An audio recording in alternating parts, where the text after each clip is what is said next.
The first thing I heard that morning was the sound of chainsaws. Not birds, not the wind moving through the pasture, not even my old Labrador scratching at the porch screen for breakfast. Chainsaws. Real close too. The kind of sound that hits your chest before your brain even catches up. By the time I pulled my boots on and got down the hill in my truck, 4 men in neon vests had already dropped the first cedar. And standing right there beside the fence line, sipping coffee like he was watching a football game, was the man who'd spent the last year trying to erase everything my family built. Funny thing is, if he'd just knocked on my door like a decent human being, none of what happened after would have happened at all. My name's Walter Grady. I'm 73 years old, born in Bell County, Kentucky, same hospital my daddy was born in, same county my granddad got buried in. I've lived on this farm my whole life, except for 2 years in the Marines, and honestly, even then I still felt like part of me never left these hills. We got 46 acres out here, rolling pasture, a pond that dries halfway every August, and a line of old eastern red cedars running along the ridge like fence posts God planted himself. My grandfather put those trees in the ground in 1919 after coming home from France. Said they reminded him that anything still standing after a storm deserved respect. There used to be 8 of them. Now there are 4. My wife June loved those trees more than I did, and that's saying something. Every morning, she'd carry her coffee out to this little iron bench overlooking the ridge and just sit there wrapped in a cardigan no matter how warm it was outside. She passed 11 months ago from pancreatic cancer. Fastest thing I ever saw. One day she was laughing at some dumb game show. Next day, she couldn't climb the porch steps without holding the rail.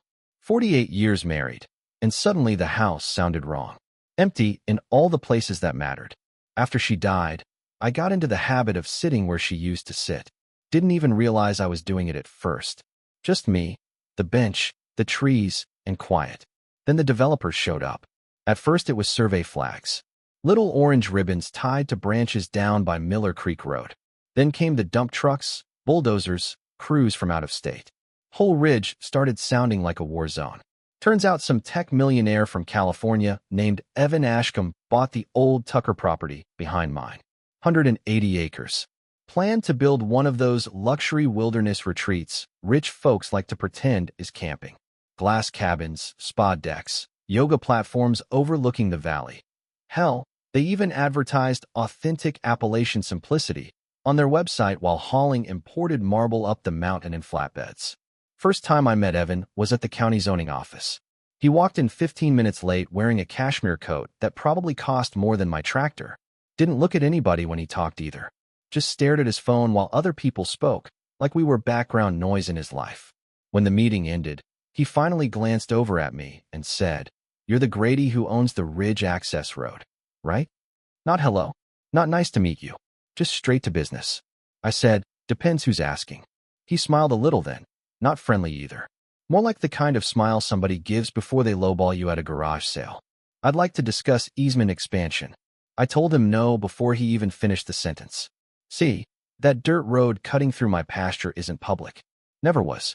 My granddad allowed neighboring farms to use it back in the 40s because folks helped each other then. Handshake agreements. No lawyers. No nonsense. But over the years, county records got messy and people started assuming access meant ownership. Evan assumed that too. Over the next few months, things got tense. His crews kept edging closer to my fence line. One morning, I found survey stakes hammered 3 feet inside my property. Another time somebody cut the chain on my cattle gate by accident. My neighbor Dale figured they were trying to pressure me into selling. And maybe they were. Land prices out here exploded after the resort announcement. Folks started looking at old farms like lottery tickets instead of homes. Then one Thursday afternoon, Evan himself drove up to my porch in a black Range Rover, so clean it looked allergic to dirt. He stood there wearing sunglasses while I fixed a fence post. He said, "Walter, you're sitting on land worth millions now. You ever think maybe it's time to move on?" I leaned on my shovel and said, "You ever think maybe some things ain't for sale?" He laughed at that. Actually laughed. Then he looked past me toward the cedar ridge and said something I still remember word for word. "Those trees are costing me my best sunset view." And that right there, that's when I knew this wasn't about business anymore. After that conversation, things changed in a way that's hard to explain unless you've lived in a small town long enough to feel tension before anybody says it out loud. Folks at Miller's feed store started mentioning the resort cruise more often. Somebody's mailbox got clipped by a construction truck. Somebody else complained about blasting near the creek messing with their well water. Even Pastor Rollins brought it up one Sunday after service, though he tried to dance around names. Said money moves fast, but roots move slow. Everybody knew exactly who he meant. Meanwhile, Evan kept building. Every week, there was something new rising above the ridge line. Steel beams, stone walls, giant glass panels reflecting the sunset like mirrors. At night, you could see floodlights glowing through the trees from miles away. Didn't matter if it was midnight. Those crews kept working, like they were racing against something. And maybe they were. About 2 weeks before the trees came down, a man named Curtis Bell showed up at my farm. He was Evan's site manager, thick neck, expensive watch, smile that never reached his eyes. He walked around like the ground belonged to him already. I was greasing the tractor when he pulled up. He said, "Mr. Grady, got a minute?" I already knew I wasn't going to like whatever came next. Curtis pointed toward the Cedar Ridge. "Mr. Ashcombe's concerned those trees are obstructing guest visibility from the west cabins." I wiped my hands on a rag and said, "That sounds like a him problem." He chuckled like we were buddies. "Come on now, don't be difficult. We're prepared to compensate you generously." Then he handed me an envelope. Cash. $10,000. Not a check. Not paperwork. Cash. I remember staring at that envelope thinking about June sitting under those trees with her coffee mug, wrapped in that faded blue sweater she refused to throw away because our daughter gave it to her 20 years ago. Those cedars had shaded birthday parties, cookouts, funeral gatherings, every chapter of our lives. And this man thought they had a price tag. I handed the envelope back. "Tell your boss if he wants better scenery, he can turn his damn chair." That smile disappeared fast. Curtis stepped closer then, lowering his voice. "Walter, things are changing around here whether you like it or not." I said, "That's supposed to scare me?" He looked toward the ridge and shrugged. "Would be a shame if somebody settled this issue without asking." Then he got back in his truck and drove off. Now maybe I should have called the sheriff right then. Maybe I should have installed cameras. But when you spend your whole life around decent people, your brain resists believing somebody would actually cross certain lines. Especially over trees. Tuesday morning proved me wrong. I woke up around 5:40 because Hank, my Labrador, started barking like crazy. At first I thought coyotes got into the chicken coop again. Then I heard engines, diesel engines, followed by the sharp crack of wood splitting somewhere up the hill. I knew immediately. Some sounds just hit you in the gut before your mind catches up. I jumped in my truck so fast I forgot my coffee sitting on the counter. By the time I reached the ridge, one cedar was already down. Another leaned halfway cut, groaning in the wind like it was alive and hurting. There were 6 workers up there with chainsaws. 6. Like they knew they had to finish before anyone stopped them.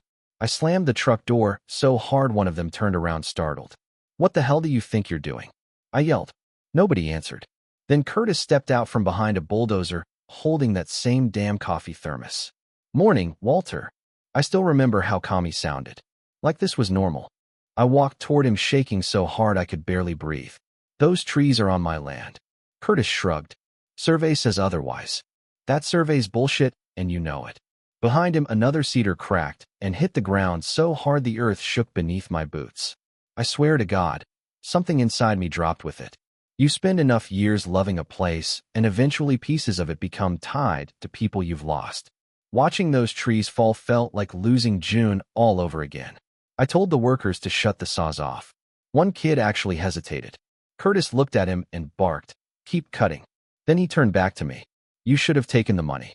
That line, that smug little line, nearly got him punched in the mouth by a 73-year-old man with arthritis. Instead, I called Sheriff Tom Bledsoe. Now Tom and I go back 40 years. Good man. Slow talker. Never overreacts. Which is exactly why I knew something was serious when he arrived and immediately said, "Nobody touch another damn tree." The saw stopped. For a minute the whole ridge went quiet except for wind moving through the branches that were still standing. Tom asked Curtis for permits. Curtis handed over paperwork with all the confidence in the world. Tom looked it over, frowned, then said, "This survey map doesn't match county records." Curtis crossed his arms. "Our legal team cleared everything." Tom replied, "Well, your legal team ain't standing on this hill right now." "I am." About an hour later, County Surveyor Linda Pierce arrived with GPS equipment. Linda's one of those people everybody trusts because she cares more about accuracy than politics. Tiny woman. Probably weighs 100 pounds soaking wet. But I've seen grown men go pale when she starts unfolding maps. She spent nearly 2 hours checking coordinates while Evan himself finally showed up in a helicopter. And yeah, helicopter. Landed right near the construction site, like some movie villain trying too hard. He came marching up the hill furious before the blades even stopped spinning. "What exactly is the meaning of this?" he snapped. Tom said, "Property dispute." Evan looked at me like I'd personally inconvenienced him by existing. "You're seriously causing a shutdown over a few trees?" I stared right back at him. "You cut down 4 memorial cedars planted by my grandfather." He rolled his eyes. "Mr. Grady, they're trees. No apology. No hesitation. Just trees." That's when Linda finally stood up from her GPS unit. Whole ridge got quiet again. She looked directly at Evan and said, "Sir, every stump on this hill is inside Walter Grady's property line." I've never seen a man's face lose color that fast. Evan immediately started talking louder, faster, blaming contractors, blaming mapping errors, blaming everybody except himself. Then Linda added the part nobody saw coming. "There's another issue with the access road." That got his attention real quick. See, during her survey she'd gone back through archived county records, old easement filings tied to my grandfather's original land agreements. Most people didn't even know those records still existed. But my family did, because my grandfather was paranoid as hell after returning from the war. Back in 1947, he wrote a private covenant into the property easement after a timber company tried bullying local farmers into selling ridge access rights. My daddy showed it to me once when I was a teenager, folded inside an old tobacco tin with family deeds and military papers. Honestly, I hadn't thought about it in years. Until Linda mentioned the road. Evan frowned. "What issue?" Linda looked at him over her glasses. Then she said, "Your resort's only legal access route crosses Mr. Grady's land.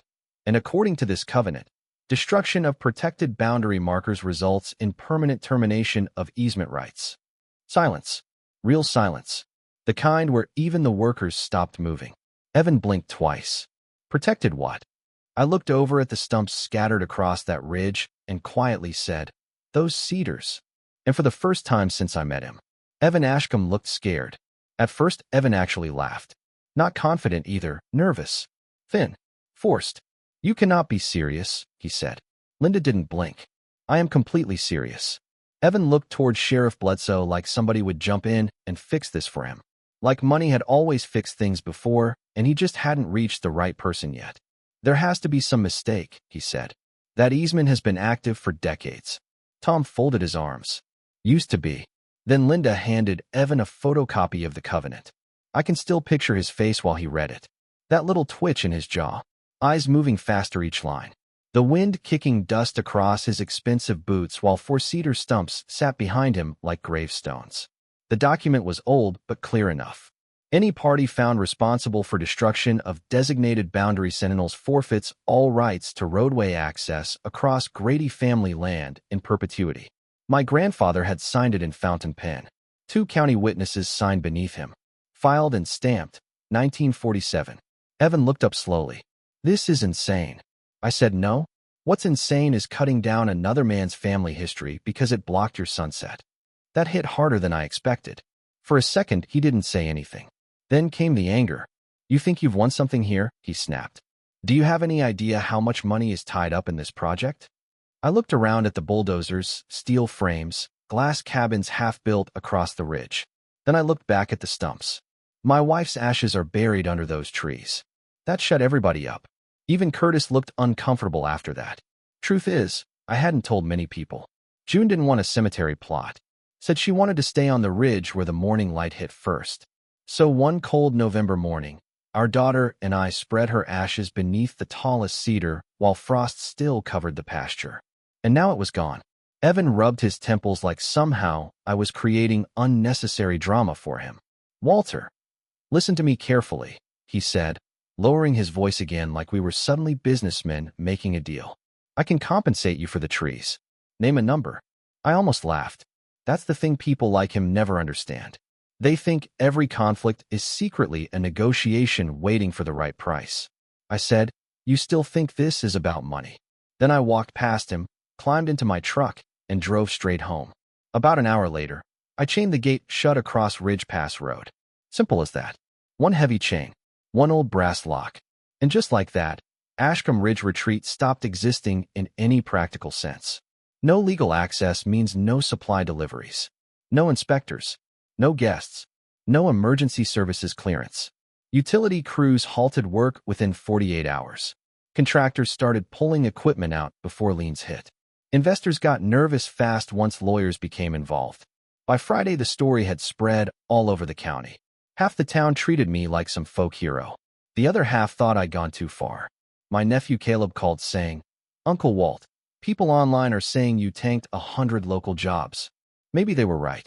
But nobody seemed too worried about destroying the last piece of my wife left on that ridge. Funny how that works. Over the next few months, things got ugly. Evan filed lawsuits. Multiple. Trespassing interference. Economic damages. Intentional obstruction. His lawyers came at me hard. Probably figured an old farmer would fold under pressure. But county records don't care about expensive attorneys. Every hearing ended the same way. The covenant held. Turns out old mountain families trusted paper more than promises for a reason. And once environmental agencies got involved over the illegal timber removal, things snowballed. The Cedar Ridge had protected erosion runoff into Miller Creek. Without the roots stabilizing the hillside, heavy spring rain triggered a mudslide across part of the construction zone. Insurance companies backed away after that. Then investors started disappearing. One by one. I heard through Dale that Evan lost nearly $12 million before everything froze completely. Last I heard, the unfinished cabins are still sitting empty up there collecting mold and raccoons. Nature's got a funny sense of humor sometimes. About 6 months after the shutdown, Evan came back alone. No helicopter. No lawyers. Just a dusty pickup truck rented from Lexington. I was sitting on June's bench when he walked up the hill toward me carrying a paper bag from the diner in town. He looked older. Tired too. Like life had finally introduced itself properly. For a while neither of us said much. Then he handed me the bag. Peach pie from Rosie's Diner. June used to love that pie. I asked around, he said quietly. I didn't answer. He sat down on the grass near the bench and stared out at the ridge. You know, he said, where I grew up in San Jose, they tore down my grandfather's neighborhood when I was a kid. Whole place became office buildings. Guess I learned early that land only matters if it makes money. I finally looked at him then. And now, he watched the wind moving through the remaining cedars. Now I think maybe that lesson cost me more than I realized. That was probably the closest thing to an apology I was ever going to get. Before leaving, he asked if I'd ever reopen the road. I told him honestly, I don't know. And that's still the truth. Because here's the part people argue about whenever this story gets brought up around town. Some folks think I protected my family's legacy. Others think I destroyed an entire development project over sentiment and pride. Maybe both sides are right. All I know is this. Every morning, I still walk out to that iron bench with my coffee before sunrise. The stumps are weathered now, soft around the edges, wildflowers starting to grow through the cracks. And when the wind moves across that ridge just right, I swear sometimes it still sounds like June laughing out there beneath the trees. Meanwhile, the gate stays locked, at least for now. And honestly, I still haven't decided whether that makes me the hero in this story, or just another stubborn old man who finally got tired of being pushed around. So let me ask you something. If somebody destroyed a piece of your family history for profit, would you forgive them? Or would you lock the gate too? Drop your thoughts in the comments, because I guarantee this town still can't agree on the answer.